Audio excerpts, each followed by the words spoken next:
फेरि उक्त अर्को रकम चाहिँ नि हामीलाई प्राप्त भएको छ।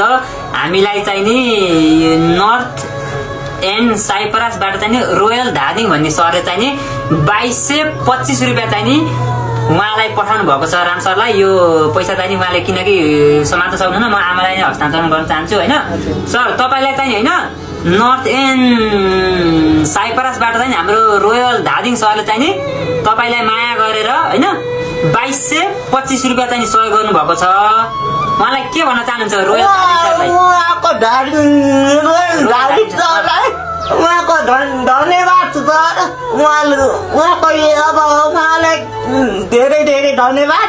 अब उहाँको परिवारमा दुःख सुख नहोस्, कहिले कहिले सुखी साथ होस्। अब उहाँलाई अब कहिले कहिले पनि अब घटिकमीमा आशिष लागोस्, सबै राम्रो होस् भन्न चाहन्छु। सबै राम्रो भन्न चाहन्छु। त्यस्तै गरी आमाले के भन्न चाहन्छ त्यसै भन्छु। अब उहाँले नै अब कति दुःख गरेर यो अपाङ्ग छोरालाई दुःख गरेको पैसा पठाउनु भयो। आफूलाई घरमा नभई मलाई दिएर पठाउनु भयो अपाङ्गको छोरालाई। उहाँलाई कहिले घटी कमी नहोस्, धेरै धेरै उहाँ परिवारमा केही नहोस्, सुख शान्ति होस्, सधैँ राम्रो होस् भन्न चाहन्छु। सधैँ राम्रो होस् भन्छु म। हामी चाहिँ उहाँको चाहिँ भिडियो फोटो हालेको छौँ। धेरै धेरै सहयोग गर्नुभयो, तपाईँलाई धेरै धेरै धन्यवाद दिन चाहन्छु है त।